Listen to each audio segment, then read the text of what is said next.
Olá, meus amigos e minhas amigas, sejam muito bem-vindos à Cabaninha de Luz, o seu canal de encontro com o mundo espiritual. E hoje nós iniciaremos o nosso curso de autoconhecimento através do tarô e da simbologia. Esse é um tema que eu gosto muito, já trabalhei com diversos tipos de tarô. Eu acho que eles são uma porta para o nosso autoconhecimento, para a busca de novos horizontes, de energias que ainda não foram despertadas em nosso ser. Então, trabalhar com tarô é trabalhar numa jornada de descobrimento de potencialidades. Eu criei o curso de tarô justamente com o objetivo de auxiliar aqueles que não têm condições de pagar os cursos. Como o tarô é uma ferramenta tão importante, espiritualmente falando, como ela te abre caminhos, como ela te dá esperança de vida, como eu posso negar isso a pessoas que não têm condições? Então, foi para isso que eu criei. Eu não sou o dono da razão, eu trago aqui o conhecimento que eu tenho ao longo de 15 anos manipulando o tarô. Desde molequinho, desde os meus 16, eu manipulo o tarô. Vai saber se é uma influência dos guias ou não. Mas depois eu fiz muitos cursos. E agora eu vou trazer um pouco daquilo que eu acho que é legal as pessoas trabalharem. Mas a gente tem que romper alguns mitos também.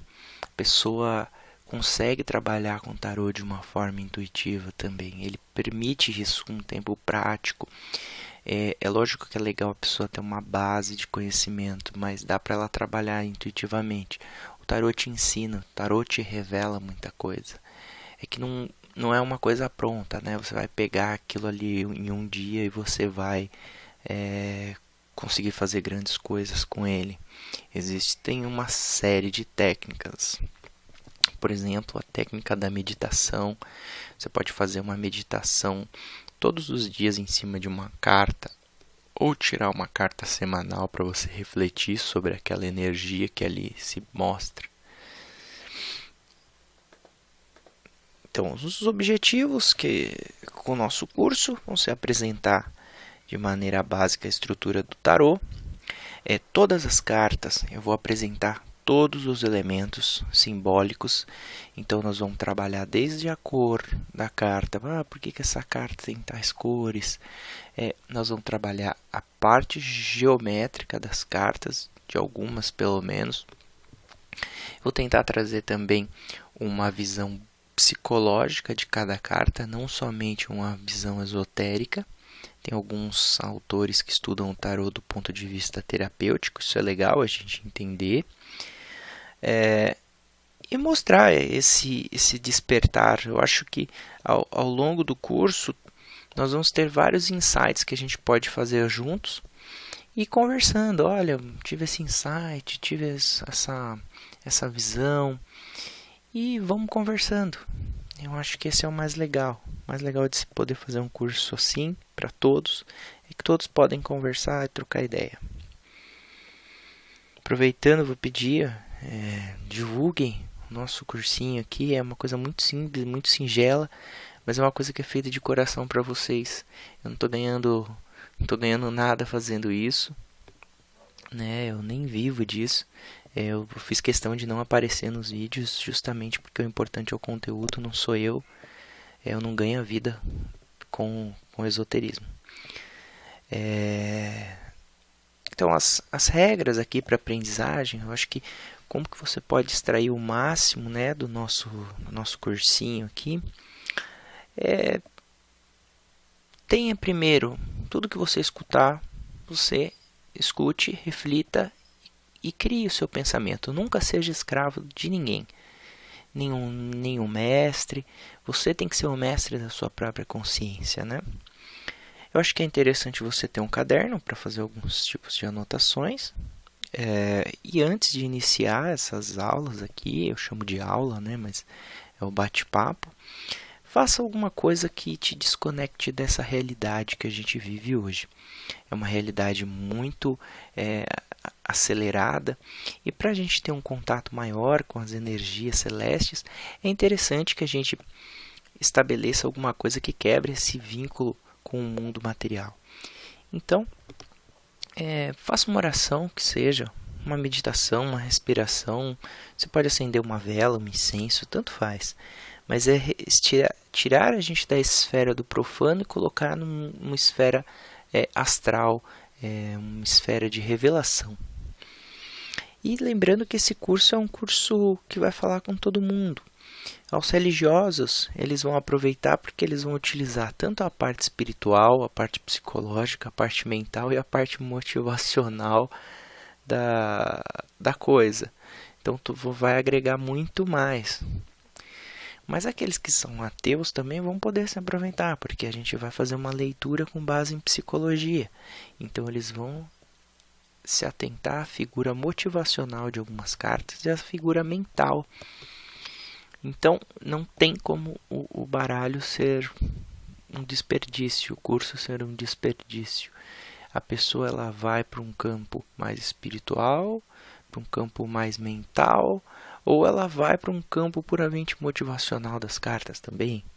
Um campo mais psicológico, de nossa, essa carta revela uma energia de psíquica, de coragem, de transpor caminhos. Então é legal, serve para todo mundo, independente daquilo que a pessoa acredita.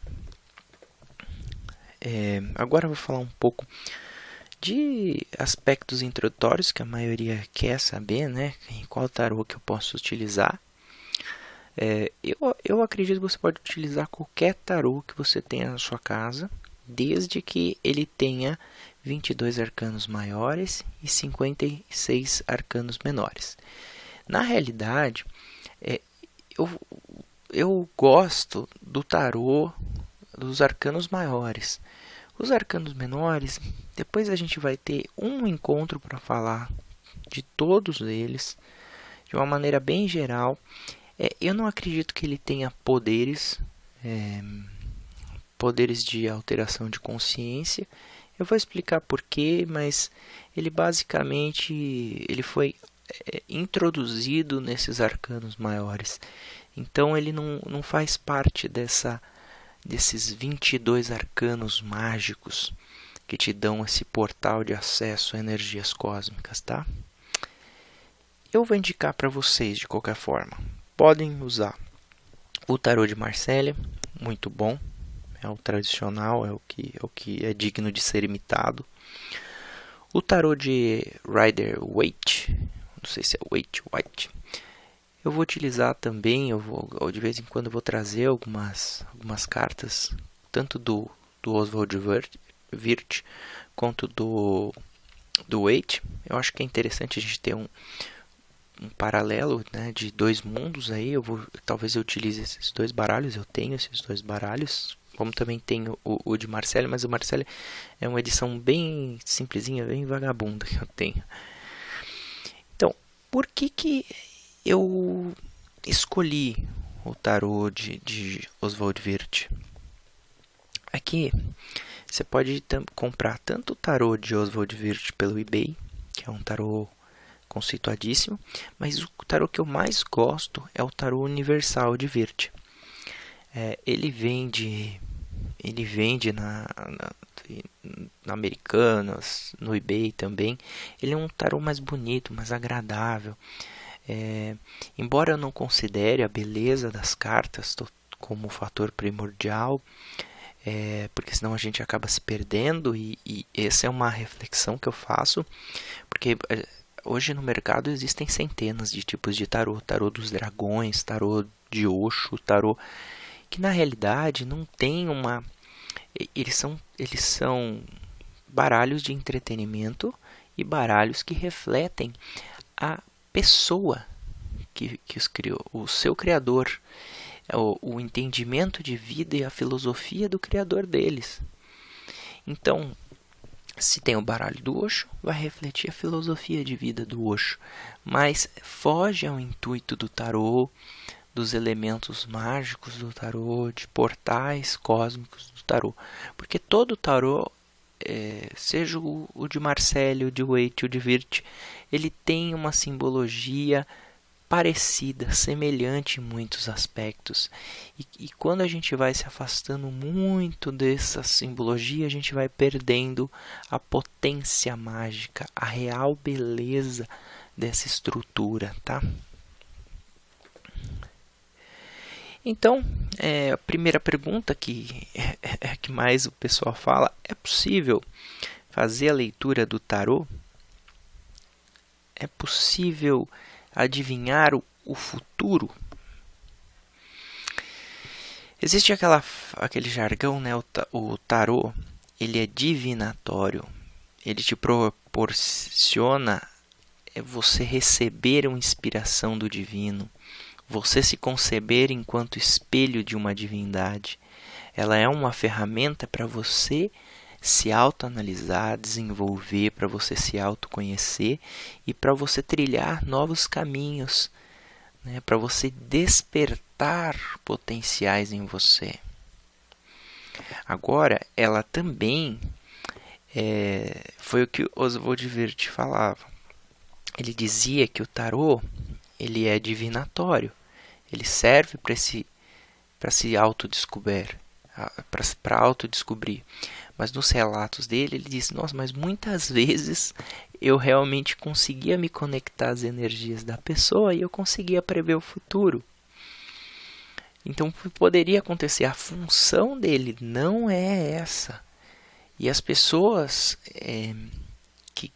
que hoje ganham dinheiro, muito dinheiro, algumas pessoas conseguem ganhar com tarô, elas não vão ter acesso, os espíritos superiores não vão estar ali para ajudar a pessoa a ganhar dinheiro. Na maioria das vezes, essas leituras que conseguem prever alguma coisa ou fazer uma grande previsão de vida, elas são leituras despretensiosas. São leituras de pessoas que querem realmente ajudar as outras. Quando você coloca o dinheiro naquela leitura, e eu não estou criticando aqui, é diferente da Umbanda, que na Umbanda você não pode cobrar de modo algum. As pessoas que jogam o tarô, elas podem cobrar, elas têm o direito de cobrar, porque essa egrégora aceita a cobrança, aceita a mão, né, o pagamento pelo jogo. Então eu não posso ser crítico igual eu sou com a Umbanda. A Umbanda para mim é 100% caridade. Então, em regra, ele é divinatório, mas ele pode ser sim adivinhatório. Entende? Essa é a minha visão. E aqueles que usam o tarô, eu acho muito triste, né, quando uma pessoa pega um instrumento de potencialização do ser e transforma num instrumento de ganho material. A pessoa empobrece. A pessoa não é que ela não possa utilizar esse instrumento para ganhar dinheiro, para inclusive ficar rica. Mas eu acho que tem que ter um certo limite. Tem que ter um certo respeito por aquele que está pagando. Às vezes a pessoa cobra 400, 500 reais por uma consulta de tarô. Peraí, 400, 500 reais em uma consulta de tarô, e a pessoa às vezes nem estudou. A pessoa abriu um tarô ali, fez um cursinho de Wikipédia, fala que é médium e ainda... primeiro que o tarô, ele é em si a ferramenta e o portal. Você pode ter até um guia que te auxilia nesse processo, mas a mediunidade não é o foco do tarô aqui. Eu tenho um guia espiritual que me auxilia no tarô. Tenho, mas as leituras que eu faço, ele não vai ficar ali falando, é isso, é aquilo, é aquilo. Muitas vezes ele dá uma intuição, ou muitas vezes ele me ajuda nas viagens guiadas, nas reflexões sobre determinada carta. Então você vai estar fazendo a meditação sobre uma carta, de repente vem um insight, olha, essa carta tem essa energia hoje para mim. Isso que é o interessante. Aqui a gente tem o tarô de Oswald Wirth, e eu achei interessante também dizer o motivo especial por que eu escolhi também o tarô dele. Acho que eu esqueci de falar aqui. O tarô de Oswald Wirth, ele foi analisado por diversos magos sensitivos. Então, e ele foi criado a partir de estudos ao longo de anos da vida do Oswald Wirth. E também de Stanislas de Guaitá, que foi o grande mestre de Oswald. Então, eu vou contar um pouquinho da historinha deles para vocês, e vocês vão ver que interessante. Como que chegou a isso, que existiu realmente uma energia que ligou o mestre ao discípulo, né? O Joseph Wirth, ele nasceu em 1860 e morreu em 1943, né? Ele sempre foi ligado a esse mundo do esoterismo, sempre teve muita afinidade, né? Inclusive ele se tornou um maçom muito importante da sua época. Deixa eu começar aqui. Eu fiz umas anotações, né? Um segundo. Antoine Corte de Gebelin anunciou no volume 8 de sua enciclopédia Le Monde Primitif que o tarô, visto como um jogo de cartas naquela época, ele teria sua origem lá no Egito e era retratado como algo muito oculto. Após 8 anos, Jean-Baptiste Alliette, conhecido como Atila, publicou o primeiro deck de tarô inspirado nos livros de Gebelin. Guaitá, ele já não se convenceu desse conhecimento de Atila e passou-se a ter esse tarô de Marseille, o qual ele olhou, se debruçou e constatou que ali existiam mistérios ocultos realmente. Em 1887, Wirth aplicava hipnose em uma mulher doente quando ela, em transe, informou que havia recebido uma carta, que ele havia recebido uma carta. E ela descreveu essa carta tinha um símbolo de determinada pessoa, esse símbolo era de determinada forma. Depois de algum tempo, o Wirth realmente recebeu uma carta, sendo ela proveniente de Guaitá, o qual convidava para uma conversa. Não demorou muito para eles se tornarem amigos, e Wirth assumiu a condição de secretário pessoal de Guaitá, passando a receber os ensinamentos de seu mestre e tendo acesso à formidável biblioteca. Wirth então passou a estudar o ocultismo, a cabala, a metafísica, a literatura, bem como os mais diversos temas. Guaitá exigia de Wirth que ele tivesse seu intelecto aperfeiçoado nas mais diversas áreas do conhecimento. Então Wirth passou a estudar todas as áreas que eram possíveis naquela época. Guaitá era uma pessoa muito séria, era uma pessoa que tinha muita influência nos círculos esotéricos, era uma pessoa que tinha uma capacidade de absorção de conhecimento muito grande. Então, Guaitá, sabendo da habilidade artística de Wirth, convidou inicialmente para restaurar a grandiosidade dos arcanos maiores do tarô, trazendo de volta sua pureza e sua essência, que, segundo ele, teriam sido corrompidas ali, por Jean-Baptiste Alliette. O tarô seria mais do que aquilo que estava sendo demonstrado,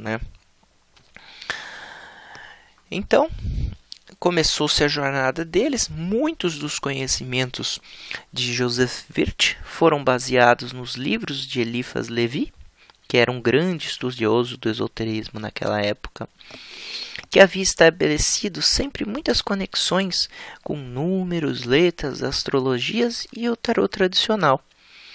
Muitos acabaram criando seus vários decks, muitos ocultistas daquela época. Dentre eles o ocultista Papus, que era um grande membro de academias esotéricas daquela época. Depois da morte de Guaitá, Oswald Wirth continuou os seus ensinamentos esotéricos de interpretação, bem como conseguiu galgar degraus na maçonaria, chegando a um alto posto nesta instituição. A maçonaria, por sua vez, ela é um dos pontos de referência de Wirth em seu baralho. Oswald Wirth coloca no baralho todos os elementos que ele sentiu durante suas iniciações na maçonaria. Então, o baralho de Wirth é uma viagem esotérica, um conhecimento profundo e velado, tendo forte influência de conceitos maçons e simbologia maçônica. É sempre visto a figura da pedra sendo transformada de bruta em polida, representando o aperfeiçoamento do homem e de toda a sociedade. O tarô de Oswald Wirth, ele é incrível e ele merece o destaque por apresentar conceitos do Rosa Cruz, da maçonaria, da teurgia, da alquimia, da astrologia e da cabala, sugerindo que tais conhecimentos, as imagens, teriam uma natureza divina e de iluminação espiritual. Segundo Wirth e Eliphas-Levi, existe uma mágica no tarô que opera em cada plano da consciência humana, libertando o homem de suas limitações e revelando a essência divina de cada um de nós. Esta mágica, que auxilia na transcendência, pode ser acessada pela luz astral, um tipo de energia eletromagnética, tá? Que aí algumas culturas chamam de prana, de ki, de força, de éter. Então, essa energia espiritual, você pode ter revelações com o tarô e ele se conecta a todos através dessa energia espiritual. O aprendizado do tarô pode acabar com as nossas limitações humanas, melhorar o nosso fluxo de energia entre o homem e o mundo que nos rodeia, porque ele se conecta ao que e o que está conectado a tudo. Bem como ele pode extirpar as nossas dúvidas de que nós não somos um ser divino. Todos nós temos uma centelha divina dentro de nós e todos nós podemos acessá-las por diversas maneiras. Uma delas é o tarô. O tarô é uma das ferramentas, é um dos caminhos para se encontrar a divindade em nós. Em resumo, as imagens do tarô podem fazer o invisível se tornar visível. Para você melhorar no seu tarô, Wirth dizia que adivinhar é ensinar a imaginação a imaginar corretamente. Novamente, adivinhar é ensinar a imaginação a imaginar corretamente. A imaginação pode ser educada. Então, tudo que você imagina pode ser imaginado da forma como vai ocorrer. Então, essa é uma grande lição que Wirth deixa para a gente. Nessa atuada, a gente coloca a mesma coisa, a gente está falando dos planos de consciência, e aqui é só para a gente ter uma noção, que é o campo de atuação do baralho, do tarô. Ele vai ter um campo espiritual, atuar numa consciência espiritual mais elevada, mas também vai atuar no nosso campo mental, vai nos trazer a reflexão, a mudança da nossa consciência como ser. E muitas vezes vai transformar nosso campo emocional. Ele promove, então, uma alteração em cada camada do corpo estrutural energético do ser humano. Aqui eu coloco, e tudo isso, todos esses corpos, eles são ligados por uma energia. Todos esses corpos, eles têm, por mais que sejam corpos diferentes de maneira sutil, todos os corpos eles se interligam por uma energia mística, que é a essência de Deus. Quando você começar a estudar um átomo, aí você vai diminuindo, uma coisa que a ciência ainda não encontrou. Mas em determinado momento vai existir uma partícula lá, que é a partícula de Deus que habita todos os seres e todas as coisas. E é nessa partícula que a gente tem que se atentar. Todos nós estamos ligados a ela. Assim, as imagens do tarô também, elas guardam relação com essas energias e atuam nos campos espiritual, mental e emocional. Como dito antes, promovem alterações de consciência nos mais diversos campos estruturais do homem. Aqui eu coloco uma ideia junguiana sobre o inconsciente coletivo, né? A gente pergunta por que pessoas ao redor do mundo, a gente coloca tribos que nunca se viram, em diferentes locais do mundo, têm as mesmas histórias, os mesmos mitos, as mesmas lendas. Seria porque eles são seres humanos e têm os mesmos corpos? Portanto, têm as mesmas necessidades, têm fome, têm sede, passam frio, então eles pensam igual? Ou existe um campo de energia que liga a todos nós, seres humanos, ao redor da Terra? Um campo da energia aqui, um campo da energia prana, um campo dessa centelha divina que habita tudo e todos e nos rodeia. Então, povos indígenas daqui podem ter as mesmas lendas com certas alterações lá na Indonésia, mas eles são povos que nunca se viram, não tem ligação nenhuma com o outro. Então esse mito que se repete comprova que existe uma ligação. Indico a leitura do livro O Herói de Mil Faces, de Joseph Campbell. Ele vai abrir o leque da pessoa para essa fonte. Então nós também temos eventos de sincronicidade. Por exemplo, você está na sua casa e você você lembra de um parente seu. Aí você descobre que essa parente teve um filho. Na mesma hora que você lembrou dela, você falou assim, nossa, que coincidência. Não é coincidência, é uma ligação energética que nós temos com todos os seres. E alguns conseguem se conectar de uma maneira tão poderosa, que conseguem ter esses efeitos de sincronicidade mais automáticos do que outros, né? E quanto mais, se você tem, por exemplo, uma ligação com aquela prima que está tendo bebê, mesmo que você não lembre, mesmo que seja uma coisa de infância, e você tem uma ligação com ela. Então, naquele momento que ela teve aquela reação, aquela energia veio para você.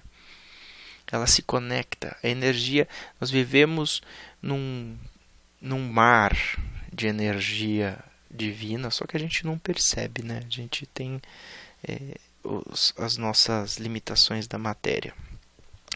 E eu trago aqui também a ideia de arquétipo, porque sempre a gente vai tratar, é o arquétipo tal, o arquétipo do guerreiro.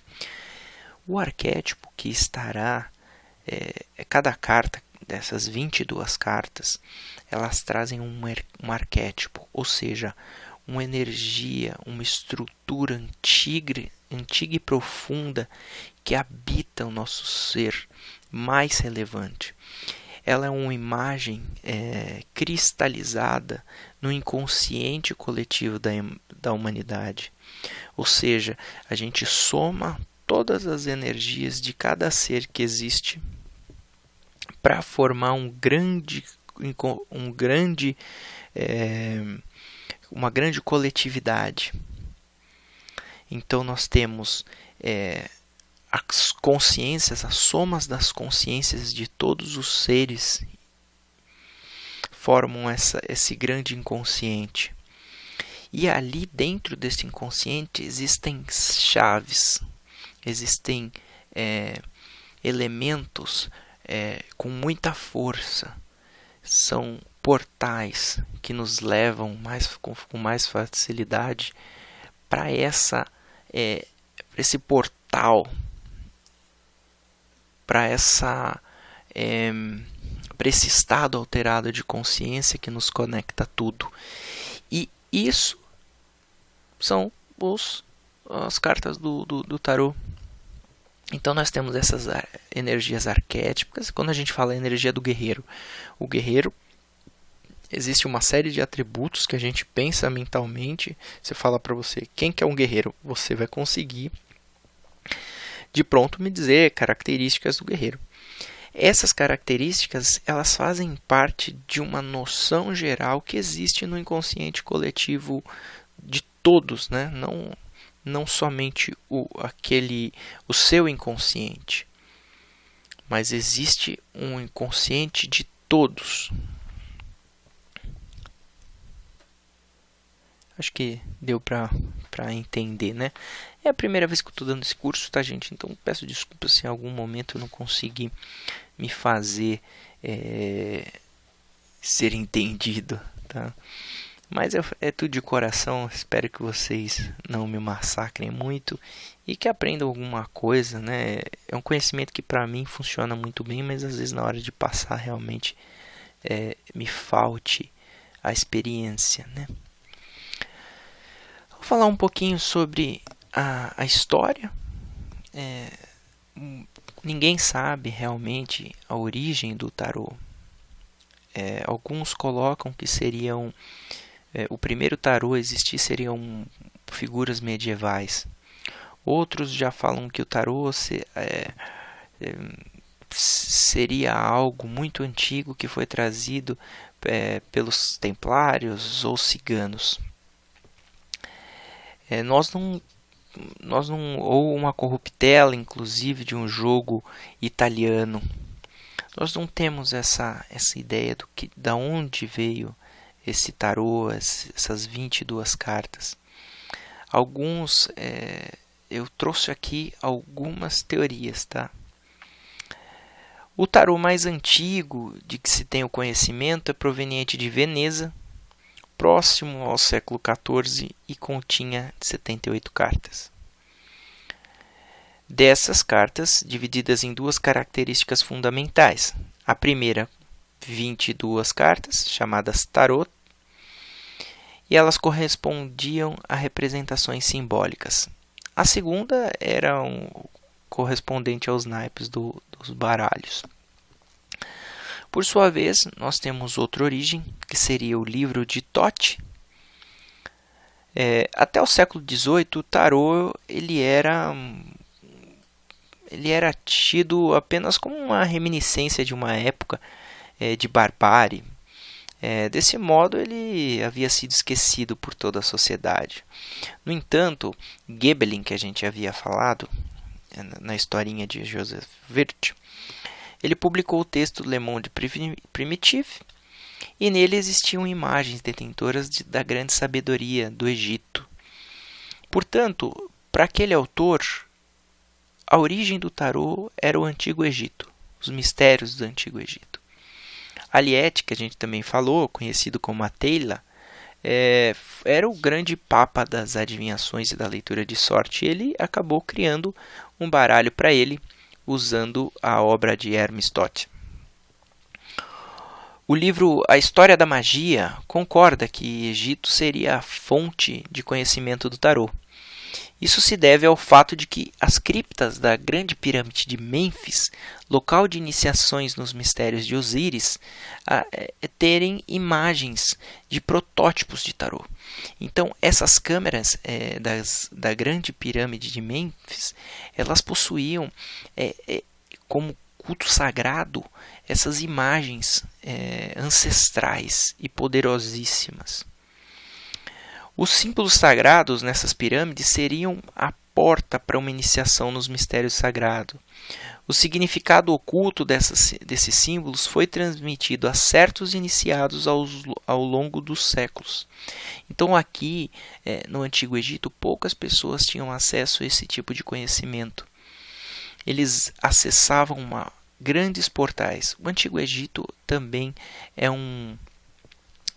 existia uma grande manipulação de magia naquela época, de magia que hoje nós não vemos, magia que hoje está corrompida.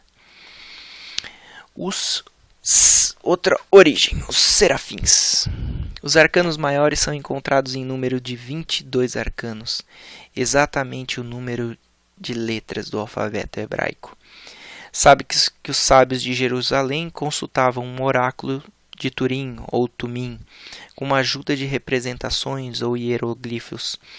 Eliphas Levi explicou como muitas consultas aconteciam nesse templo, em uma arca sagrada. Então aqui teria ligações com os anjos, o tarô.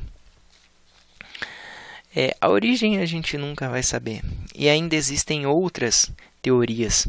Existem as teorias de que o tarô teria origem na antiga civilização da Atlante. Ou de Agartha, para alguns. Então, a origem a gente nunca vai saber. Mas dá para, depois que você começa a estudar e a olhar e a conviver com o tarô, você percebe que existe uma mística, existe um elemento mágico ali e que a gente pode trabalhar e pode ajudar muita gente.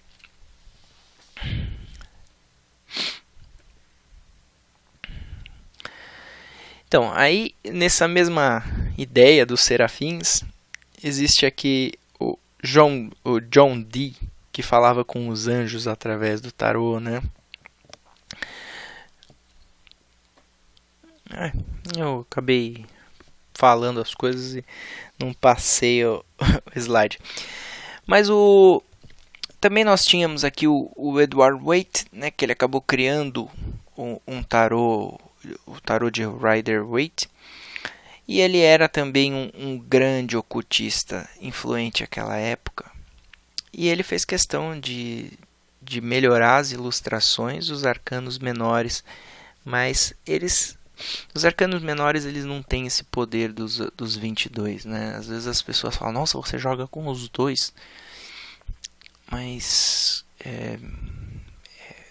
os arcanos menores eles tratam de questões triviais do dia a dia. E muitos ainda colocaram que ele foi introduzido com o passar dos anos. Então ele não tem um poder místico. Ele é uma criação humana para dar sentido ou para conseguir respostas, porque através do tarô menor você consegue respostas até mais concretas do que o tarô com as 22 lâminas. As 22 lâminas elas vão trabalhar questões mais elevadas de consciência, alterações de processos cognitivos, energias circulantes ao nosso redor. Elas não vão ficar tratando de coisas muito mundanas, não.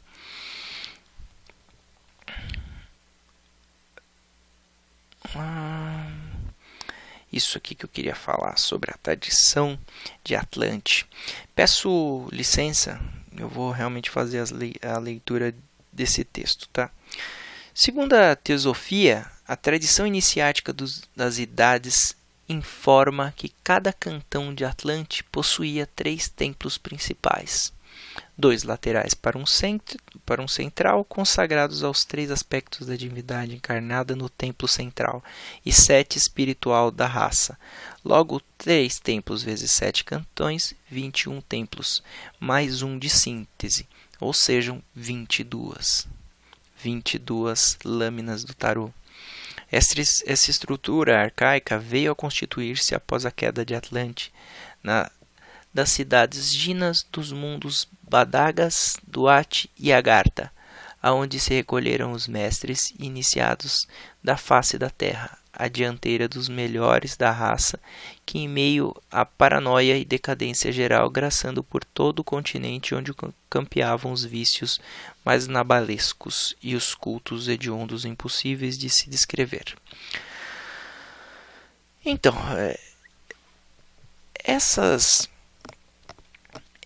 esses baralhos, então, essas lâminas, elas refletiam verdades do povo de Atlante, de cada aspecto da divindade que era retratado em cada cidade de Atlante. Então, esses mestres ascensionados, esses mestres, com a queda de Atlante, acabaram indo para outros locais. Muitas vezes você vai ter contato com esses mestres enquanto estiver jogando tarô, nas suas iniciações de tarô, porque cada estudo e cada meditação em uma carta é uma iniciação. É uma iniciação à figura contida naquele tarô, ao símbolo místico ali presente. E muitas vezes alguém vai estar com você, pode acreditar nisso. Aqui deixou a história de Joseph Wirth. Coloquei uma coisa bem simples aqui, mas tudo eu já falei também, acabei falando. Como eu disse, é a primeira vez que eu estou fazendo o curso, então eu sou meio amador. Meio não, inteiro, né? Mas tamo aí. Aspectos sobre a palavra, a origem da palavra tarô. Tarô, como nós vimos, pode ser associado ao deus Thoth e ao livro de Thoth, mas também pode significar uma variação da palavra Torá, o livro sagrado, ou também pode significar rota, roda. É um anagrama para simbolizar uma energia que flui constantemente. É engraçado, né? Porque é uma ideia como se fosse a palavra Exu. Exu é o mensageiro. Exu é aquele que mostra outras realidades, que faz a nossa comunicação da terra com o mundo dos orixás. E a palavra Exu significa esfera. Esfera, roda, como uma energia infinita. Isso é extremamente interessante. Bom, pessoal, eu não sou um grande cabalista, mas eu quero passar uma ideia de cabala básica para vocês, porque a cabala ela vai trabalhar toda a ideia do tarô, ela vai permear toda a ideia do tarô, então o mínimo nós temos que saber. Também tem numerologia, tem uma questão da astrologia, e eu não vou focar nesse curso em astrologia. Eu acho que fica muito complexo. A astrologia em si já é complexa. Por exemplo, eu fiz 2 cursos de astrologia gigantescos e eu ainda tenho grande dificuldade de fazer. Eu acho que a astrologia não é para qualquer um. A astrologia você tem que se dedicar. O tarô também você tem que se dedicar. Mas eu tenho uma afinidade muito grande com tarô e com coisas mais intuitivas. A astrologia você tem que estudar aquilo e ser um astrólogo profissional. Você tem que porque são muitos detalhes, são muitas coisinhas. É um estudo muito mais objetivo do que intuitivo. Embora em alguns momentos você possa... É igual um estudo de contabilidade, vamos dizer assim. Mas eu prefiro essa parte intuitiva do tarô. Para mim, como estudo e abertura de... É outro tipo de estudo, né? A astrologia ela vai te mostrar coisas que podem acontecer com você, mais relacionado à energia dos corpos celestes e etc. Aqui nós estamos trabalhando uma outra ideia, né? Uma ideia de portais de acesso a energias. Então nós temos essas Sephiroths, que são aspectos da divindade, como as lâminas do tarô também são. E de acordo com a Cabala, os números revelam os mistérios da criação, explicando que a multiplicidade vem da unidade. As 3 primeiras sefirotes que nós temos têm relação especial com o intelecto, o pensamento puro e o espírito. Depois tem um slide falando disso.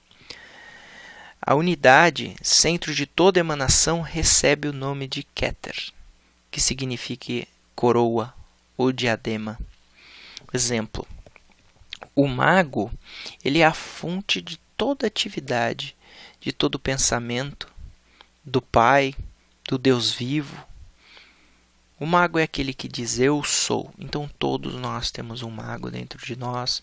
Todos, o inconsciente coletivo existe o mago. O mago é o primeiro pensamento. Porque para você criar uma coisa, você tem que criar, você tem que imaginar. E é o mago que promove o princípio de tudo. O mago é a primeira carta do baralho. O mago, ele tem poder sobre os elementos da criação que estão dispostos sobre a mesa.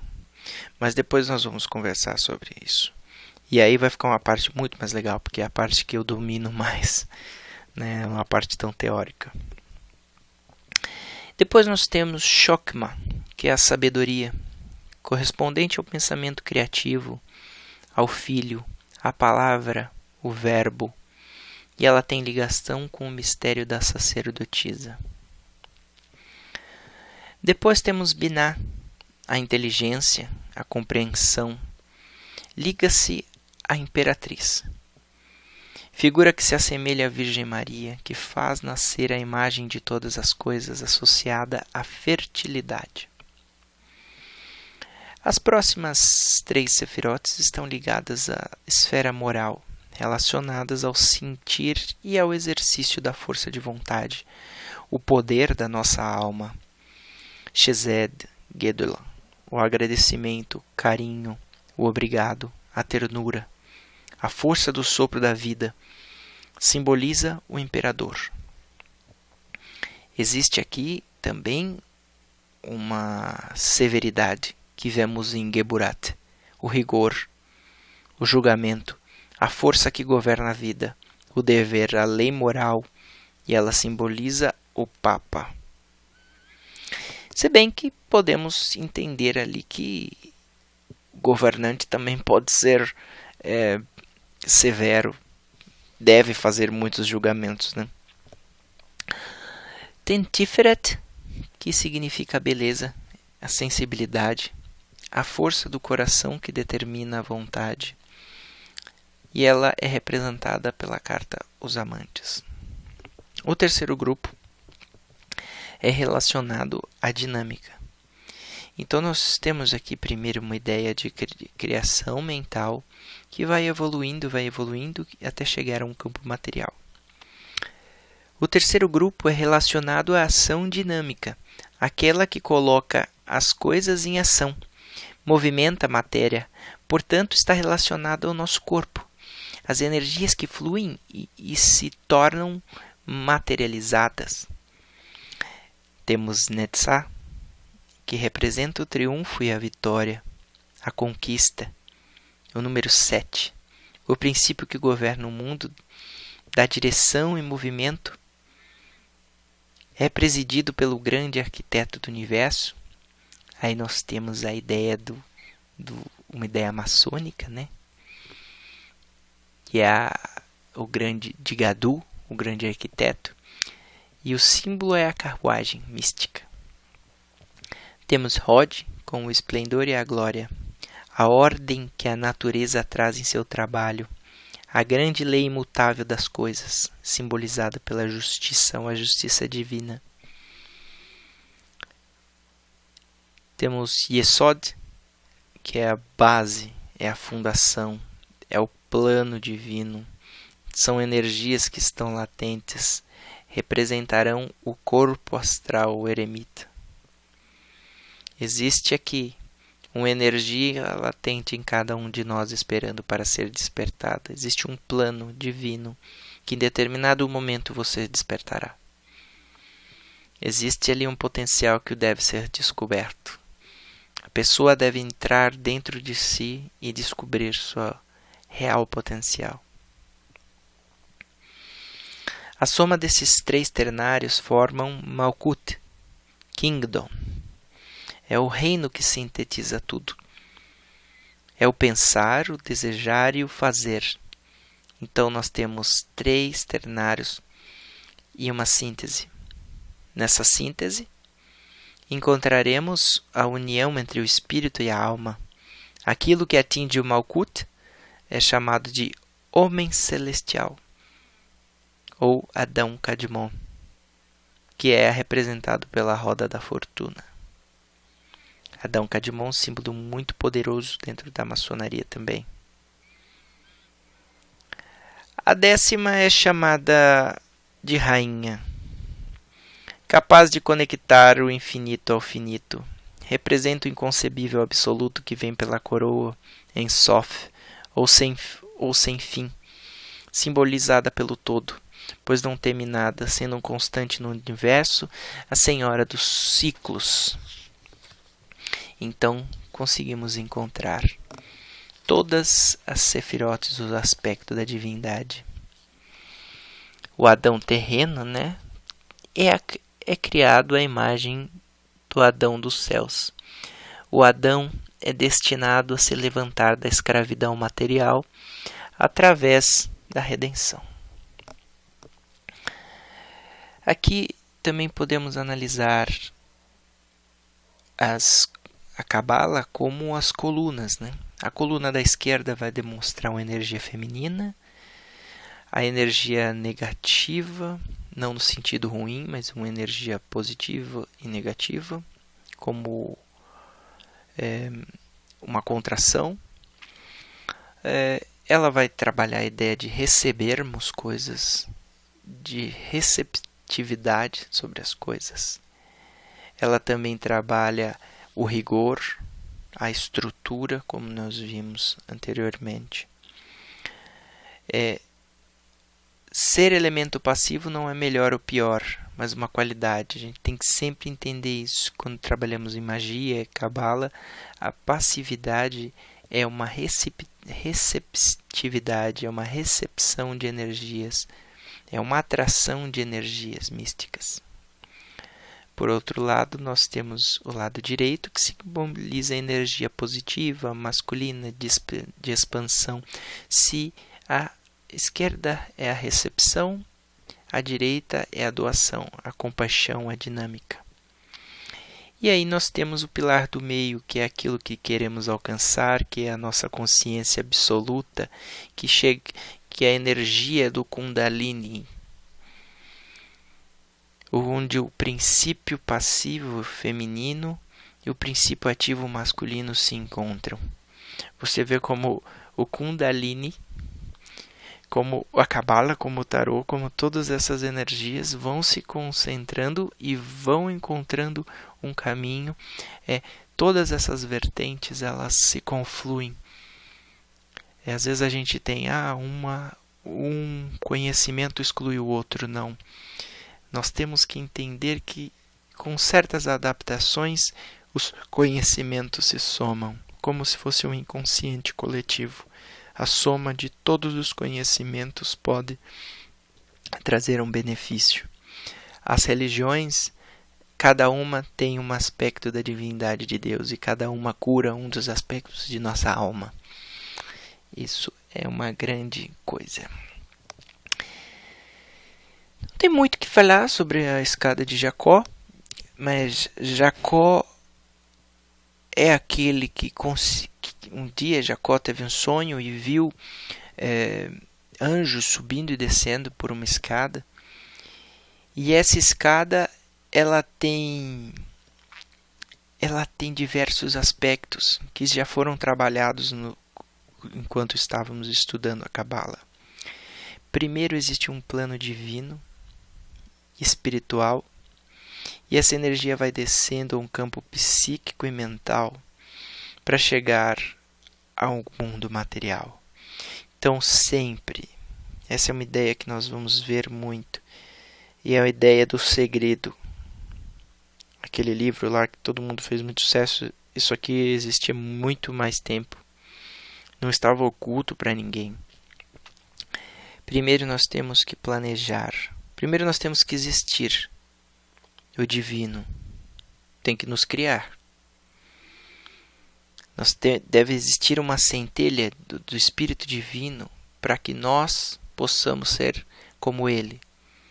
Para que nós possamos ser a cópia de Deus na Terra e ter o poder de criação. Imbuídos disso, somos conduzidos em espírito à nossa terra, ao mundo da criação. E ali devemos pensar naquilo que criaremos.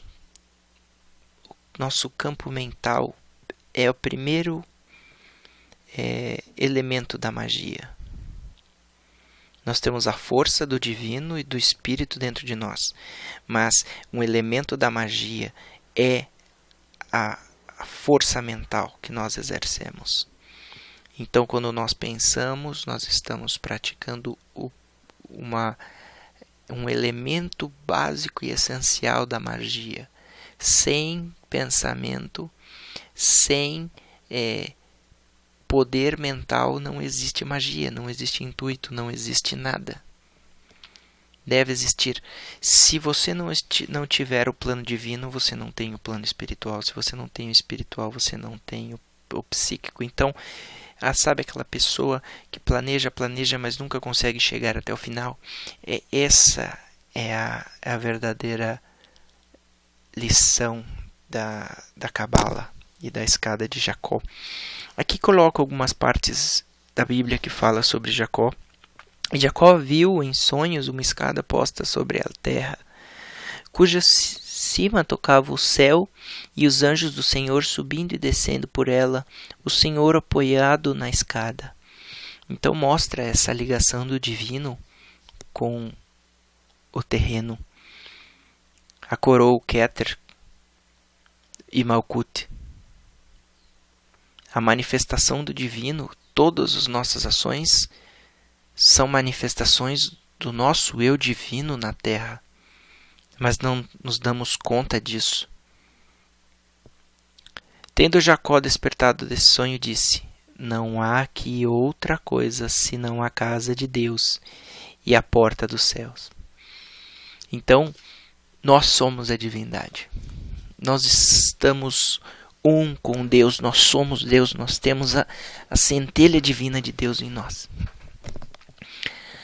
Aqui o caminho que essa energia percorre até chegar a Malkut, se essa energia relâmpago da criação deixar de existir em algum momento, a coisa não vai se formar em Malkut.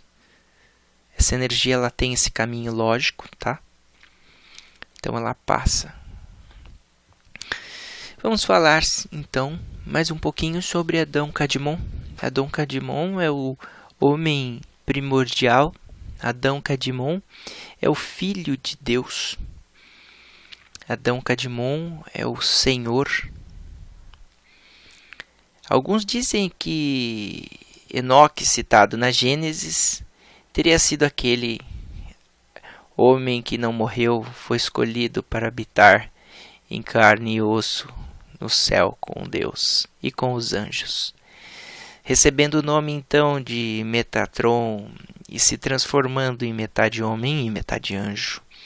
Ele seria um dos primeiros Adão Kadmon, o ser primordial, aquele que compreendeu todas os aspectos da divindade, todo o poder do Senhor absoluto.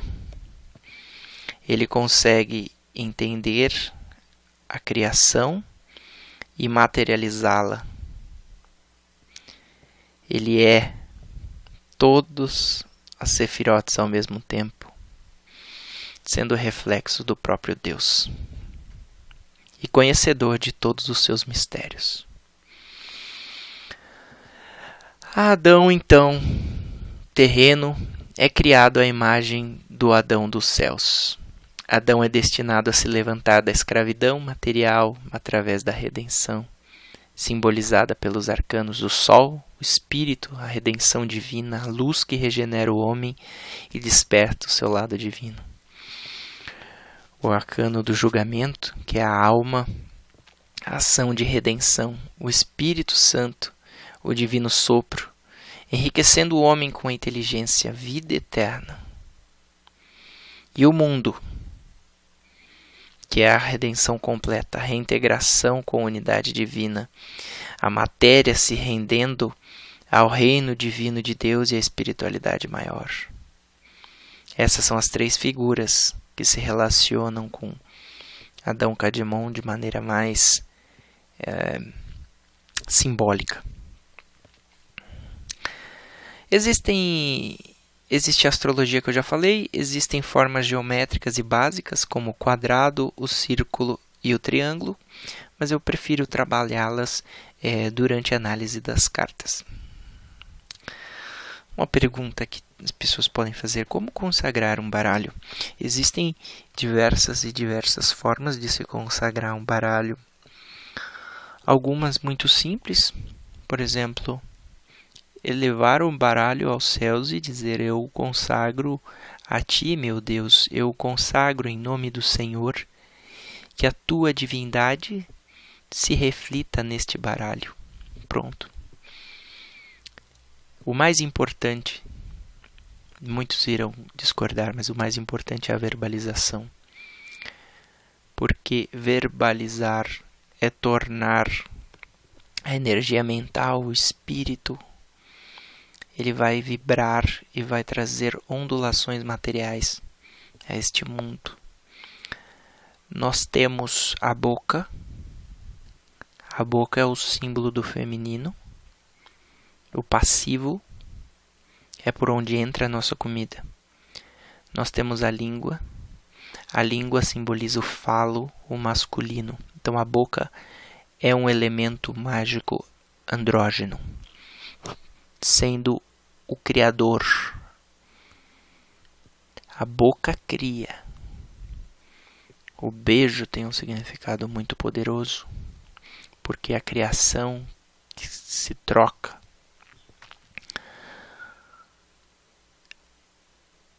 Então é importante verbalizar, é importante encantar. Encantar vem de cantar, de pronunciar, de cantar, de dizer, de verbalizar. É mais importante. Aí algumas invocações mais complexas vão utilizar anjos, arcanjos. Alguns colocam um arcanjo em cada canto da casa, e invocam cada arcanjo de alguma maneira. Eu não vou ficar falando porque cada um faz de um jeito. Eu já vi, e inclusive alguns até trocavam algumas ordens. Tinha gente que colocava um arcanjo num canto, tinha gente que colocava um arcanjo em outro canto. Vai da doutrina de cada um. Mas o mais importante é realmente você retirar o baralho do aspecto de vendinha, aquele que você comprou, e colocar a essência mágica, tornar ele sagrado para você. E eu gosto de uma coisa muito simples. Eu pego um elemento de terra, uma pedra, um mineral, coloco em cima do baralho. Eu acendo uma vela, coloco um copo de água e acendo um incenso. Faço uma oração, faço um pedido, como eu já falei, não preciso repetir. Mas você faz um pedido de coração para que aquele baralho esteja consagrado, protegido de toda forma negativa. E que te revele, te traga autoconhecimento, te traga luz e peça coisas positivas e imbua ele de todas essas divindades. Peça proteção, peça principalmente que você tenha acesso à sua centelha divina. Essa é a melhor consagração que você pode fazer. É lógico que na internet você vai encontrar milhares e milhares de formas de fazer uma consagração. Das mais simples às mais complexas, utilizando pentáculos e utilizando outros tipos de coisa. Então faça aquilo que você sentir melhor. Eu te dei 2 opções. Nenhuma é mais certa, nenhuma é mais errada. Tá? Cuidados com o seu tarô. Vamos evitar que outras pessoas peguem nas suas cartas. Guarda sempre ele no local reservado. Eu tenho uma caixinha e eu cubro ele sempre com um pano preto. Não sei se isso realmente é verdade, mas existem algumas pessoas que falam que isso tem todo um sentido, porque esse pano preto tiraria algumas das energias que ali estiverem depositadas. Tudo bem, enrolo ele no paninho preto, não tem problema nenhum, né? Após o jogo, eu sempre coloco uma pedrinha de carvão mineral em cima do baralho, passo um incenso, né? E peço que toda energia negativa ali se dissipe. E que nenhuma energia da pessoa ou do consulente se manifeste em minha vida ou naquele baralho. Depois eu gosto de sempre ter por perto uma drusa ou uma ametista, né, em formato de drusa, aquela ametista bruta, pontuda, sabe, cheia. Ela tem um poder muito grande de transmutar as energias e de nos proteger de ataques psíquicos. Eu sempre coloco um copinho de água e uma vela quando eu vou atender alguém, né? Lembrando que meus atendimentos são gratuitos, eu atendo aqueles que precisam. Eu tenho amigos que também precisam, eu atendo algumas pessoas que eu não conheço, mas que estão passando em necessidade. Existe um estudo para isso, as pessoas chegam até mim de alguma forma, mas eu não quero contar para vocês. Por mais que as pessoas peçam, eu não posso atender a todos. Existe alguém que me diz quem eu posso atender e quem eu não posso atender. Normalmente existe um direcionamento para isso, eu faço totalmente de graça, eu não cobro um centavo. Embora eu possa, a corrente do tarô permite que sejam cobrados valores. A egrégora permite. Então, depois eu jogo a água fora. Eu apago a vela, jogo a água fora. Para cada dia trabalhando, eu prefiro apagar a vela e trocar a vela. Sempre eu trabalho com os elementais, eu trabalho com essas energias dos 4 elementos. Depois você se torna um manipulador dessas energias. E o grande problema de trabalhar com os elementais é os elementais corrompidos, mas a gente não vai mexer com eles. Tem muita gente que mexe, tem muita gente que acaba praticando rituais de magia junto com as leituras de carta, e esses rituais de magia, se forem mal intencionados, podem atrair esses espíritos elementais negativos. Mas como eu não cobro nada, como eu não faço nenhum ritual de magia, eu só atendo pessoas em centros espíritas ou em alguns lugares específicos, mas nunca faço, não faço amarração, não faço nenhum tipo de magia negativa, então os elementais que me rodeiam geralmente são elementais puros. Depois a gente vai ter um curso sobre elementais aqui também, se der certo, né? Porque eu também não posso fazer nada, eu pelo menos tenho que ter alguma pessoa que me curta e me ajude a compartilhar, né? Porque ficar falando aqui também é uma perda de tempo se isso não chegar nunca a ninguém. Então me ajudem, compartilhem, e eu espero poder ajudar vocês. Joguem fora a água, tá? Joguem na privada.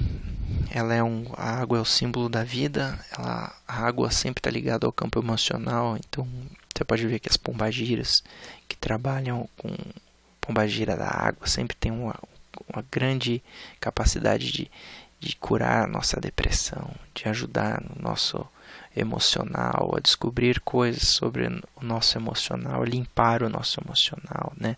Não só as pombagiras, né? Mas todas as entidades da água, né? As ninfas têm grande poder sobre isso, né? E as ninfas geralmente são ajudantes desses espíritos. É essencial que se faça depois de todo o trabalho, e de cada consulente, faça um agradecimento sempre pela leitura, solicitando que as energias do consulente, positivas ou negativas, acompanhem o consulente, né? E as negativas sejam transmutadas em positivas, mas que nenhuma se impregne em você, no seu baralho ou no seu local de consulta. Sempre coloca um pano virgem como base para você jogar, porque o baralho é uma conexão com o sagrado, então você tem que tratá-lo como sagrado. Vou deixar aqui a bibliografia para todos. O meu curso de tarô, se der certo, ele não vai ser um curso normal, é um curso bem aprofundado, então a gente vai utilizar psicologia, tarô, análise de mitos. Vai ser muito divertido, realmente. Eu acho que vai para uma parte mais prática, de crescimento e de desenvolvimento pessoal muito grande. Vamos trabalhar a ideia do herói, descobrir e despertar. Eu vou ajudar você a descobrir o melhor que você tem dentro de você, a fazer com que o seu herói se revele. Graças a Deus eu tive essa... Comigo não funciona 100%, porque na casa do ferreiro espeta de pau, mas eu consigo realmente ter esse potencial para ajudar as pessoas. Eu consigo ter mais força ajudando os outros do que a mim mesmo. É incrível, não sei porquê, mas eu faço tudo isso de coração, eu faço de graça, porque é assim que me foi ensinado e é assim que é. Me ajudem, gente, me ajudem, compartilhem aí no que for possível. Eu faço tudo por amor e por carinho.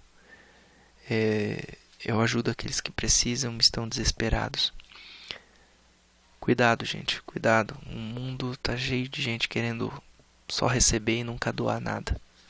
Compartilhem, ajudem aqueles que precisam, que estão ao seu lado.